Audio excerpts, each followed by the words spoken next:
नमस्कार। जय श्री कृष्ण। गुरुजी कह रहे हैं कि तुम्हारे जन्म जन्मांतर के कर्म फल या तुम्हारे जीवन में घटित हो रही समस्त घटनाएं तुम्हारे अवचेतन मन में धारणा अथवा परसेप्शन के रूप में चिपक जाती है, बैठ जाती है, समा जाती है। और ये एक के ऊपर एक समय कालांतर में एक के ऊपर एक जमती हुई ये बहुत दृढ़ होती जाती है। इनको साफ करना, अवचेतन मन को इन परसेप्शंस या आर्टिफिशियल धारणाओं से मुक्ति दिलाना आध्यात्मिक साधना का एक अंग है। और ये बगैर गुरु कृपा के संभव नहीं होता। जब तक तुम्हें एक योग्य शिक्षक ना मिले तब तक तुम इन धारणाओं से अथवा परसेप्शन से मुक्ति नहीं पा सकते। जैसे फर्श पे बहुत गंदा कूड़ा जम जाता है, उसको बहुत रगड़ रगड़ के साफ करना होता है। ऐसे ही एक सक्षम गुरु अपने शिष्य के अवचेतन मन में जमे हुए इस गंदगी को धीरे धीरे साफ करने की चेष्टा करते हैं। और एक दिन ऐसा भी आता है कि जब उसकी ये सब गंदगी निकल जाती है, उसका अवचेतन मन एकदम साफ हो जाता है, क्लियर हो जाता है। आगे बोलते हुए कहते हैं, तुमने देखा है कई तरह की लेक्स हैं जहाँ का पानी इतना साफ होता है कि उसका जो धरातल है, किसी लेक का जो धरातल है, तो बिल्कुल साफ दिखाई देता है। तो जो क्लीन पानी है, उस पानी की एक खूबी है कि अगर आप ऊपर से देखते हैं तो फर्श पे पड़ा हुआ कोई भी कण, कोई भी वस्तु आपको दिखाई देने लग जाती है।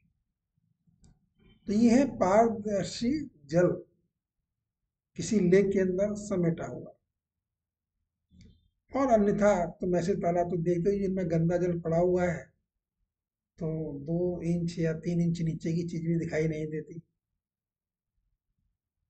तो जल की तुलना से तुम अपने अवचेतन मन में जमी हुई गंदगी को समझ सकते हो। एकदम साफ अवचेतन मन है तो ये उस तालाब की तरह से है जहाँ बॉटम पर पड़ी हुई कोई भी चीज आपको एकदम स्पष्ट दिखाई देती है। और गंदगी तो है ही, गंदगी जल में तो कुछ दिखाई देना ही नहीं। आध्यात्मिक चेतना या आध्यात्मिक साधना का जो मूल ऑब्जेक्टिव है, जो मूल धर्म है, वो है अपने अवचेतन मन में जमी हुई गंदगी को या गंदे पानी को स्लोली स्लोली साफ करना, एकदम निर्मलता प्रदान करना।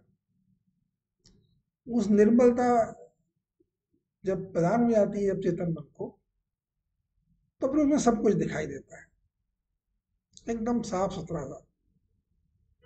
यही आध्यात्मिक साधना का उद्देश्य भी है और फल भी है।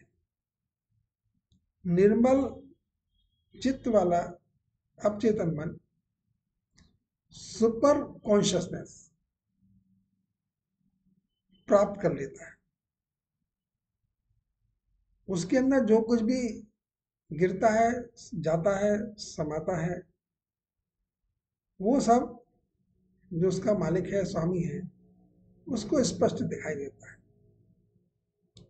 तुम अवचेतन मन के भी स्वामी हो और अपने चेतन मन के भी स्वामी हो।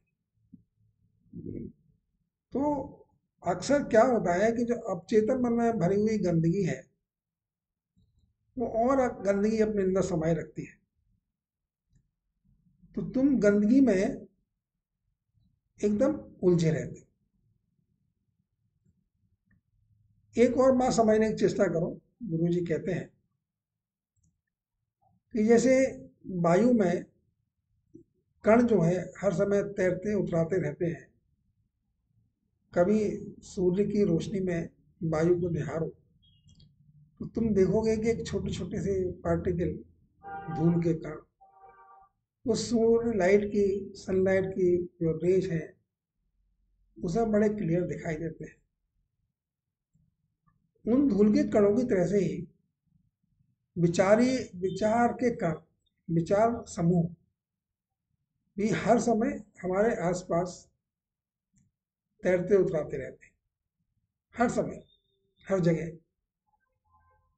और ये हमारे अवचेतन मन में प्रवेश करते हैं।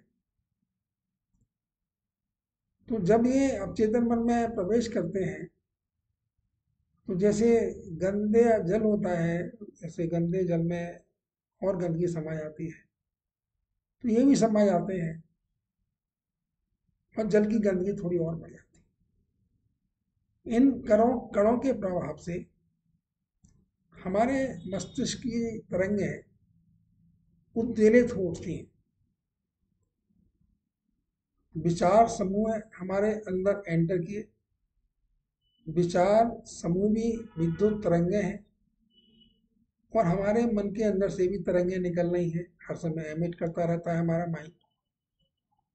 तो ये वातावरण में तैर रही विद्युत तरंगें हमारे अंतर मन में तैर रही विद्युत तरंगों से टकराती हैं, क्रियाएं करती हैं, उसका फलस्वरूप डिफरेंट तरह की तरंगें हमारे माइंड में निकलती रहती हैं। कभी हम उद्वेलित होते हैं, कभी हम शांत हो जाते हैं। इन्हीं को हम सुख और दुख की परिभाषाओं में भी डिवाइड कर देते हैं। कभी हम बहुत प्रसन्न नजर आएंगे और दूसरे क्षण हम बहुत दुखी हो जाएंगे। ये एक सामान्य प्रक्रिया है, हर जन साधारण इन प्रक्रियाओं से गुजरता है। भले ही उसको इसका मूल नहीं पता कि ऐसा क्यों हो रहा है, लेकिन वो उसके बहाने तलाश कर देता है कि भाई मेरी ये इच्छा पूरी हो गई, मैं खुश हो गया, ये इच्छा पूरी नहीं हुई, मैं दुखी हो गया। हम एक आम आदमी, एक आम प्राणी सुख और दुख के भंवर जाल में हमेशा हमेशा डूबता और उतराता रहता है। यही प्रकृति है और यही संसार है। लेकिन जब हमको भगवत ज्ञान प्राप्त होता है, एक उत्तम गुरु की छत्र छाया जब हमें नसीब हो जाती है, तो हम धीरे धीरे करके अपने अंतर्मन को साफ करते जाते हैं। और हमारा अंतर्मन या हमारा अवचेतन मन ऑलमोस्ट एक ही चीज है। अंतर्मन, अवचेतन मन में बहुत चीजें स्टोर भी रहती हैं, सिमिलरली अंतर्मन है। तो प्रभु का जो खेल है, जो गुरु की कृपा होती है, वो हमारे अंतर्मन को साफ करती रहती है। उसका उद्देश्य है हमारे अंतर्मन को पूर्ण रूप से स्वच्छ कर देना। जैसे एक लेक है, उसका पानी बिल्कुल स्वच्छ हो जाता है, ऐसे ही हमारे गुरु की कृपा से एक प्राणी का, एक साधक का अंतर्मन विभिन्न तरह की तरंगों से बिल्कुल स्वच्छ हो जाता है। इतना स्वच्छ हो जाता है कि जो भी उस तरंग में, जो भी ऑब्जेक्ट, जो भी वस्तु आती है संपर्क में, उसके अंदर एंटर करती है, वो एकदम प्रत्यक्ष दिखाई देती है, वो देख पाता है। उस अंतर्मन का स्वामी प्रविष्ट होने वाले हर पदार्थ को, हर तरंग को उसी स्वरूप में देख पाता है जिस स्वरूप में वो होती है, और उसका थोड़ा दायरा भी बढ़ जाता है। वो बहुत दूर तक की चीजें भी देख पाता है। तो जो आध्यात्मिक साधना है या जो भगवत ज्ञान है, वो हमारे अंतर्मन को एकदम प्योरीफाई कर देता है। उसमें कोई गंदगी नहीं रहती, इसीलिए वो बंदा या वो प्राणी एकदम शांत चित्त हो जाता है। शांत चित्त जो शब्द है, उसकी जो उत्पत्ति है वो इसीलिए इसी से होती है। शांत चित्त मतलब अंतर्मन उसका पूरी तरह से स्वच्छ हो चुका है, वहां पर कोई तरंगें जन्म नहीं लेती हैं, वो जो चीज जिस रूप में है उसी रूप में उसको देखा करता है। उसके अंदर की जो भाव श्रृंखला है, जो भाव है, वो प्योरीफाइड है। वो नाना भांति के भावों में उछलता कूदता नहीं है। उसके भाव भी स्थिर हो चुके हैं।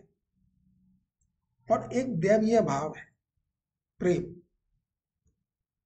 क्योंकि और जितने भी भाव हैं वो उसके मन को उद्वेलित करते हैं।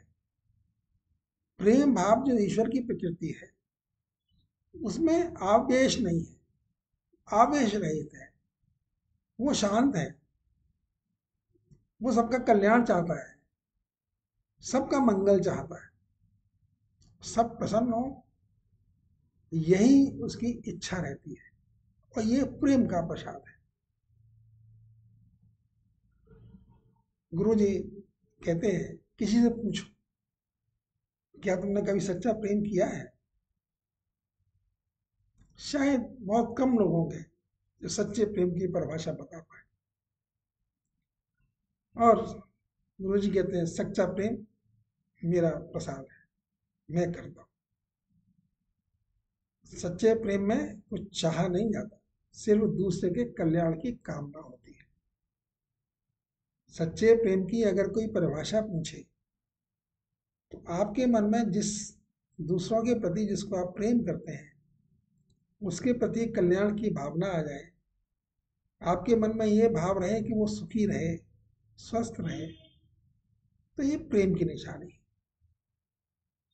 और प्रेम से अतिरिक्त जो भी भाव आपके अंदर है वो माया की निशानी,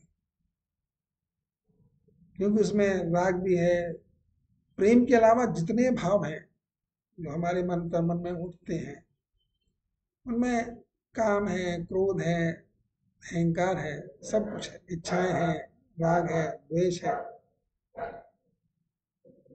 तो इसीलिए जो साधना है, प्रभु की साधना है या जो भगवत ज्ञान है, वो हमारे मन में उत्तेजित उठने वाली समस्त रंगों को शांत और स्थिर करता है, प्रेम में करता है, और हम एक आनंद की अनुभूति में डूब जाते हैं। डूबना शब्द ठीक नहीं है, क्योंकि ये प्राणी डूबते नहीं है, वो कॉन्शियस होते हैं। प्रभु जी कुछ पल के रुक जाते हैं, फिर गुरु जी कहते हैं ये जो अनकॉन्शियस माइंड है ना, यही माया है, यही माया का जनक है। एक क्षण के लिए, एक क्षण के लिए तुम शांत होके इस दुनिया को निहारो, तो तुम पाओगे सभी सभी प्राणी अपनी हैबिट से, आदतों से मजबूर है, और ये आदतें उनके अनकॉन्शियस माइंड में चिपकी हुई। साधना करके, ईश्वर भक्ति करके, अच्छे गुरु का संसर्ग करके अपने मन के इस मैल को धो, साफ करो, जीवन का आनंद लो। इसके साथ ही प्रभु आज के लिए विराम दे देते हैं, फिर मिलेंगे। धन्यवाद। जय श्री कृष्ण।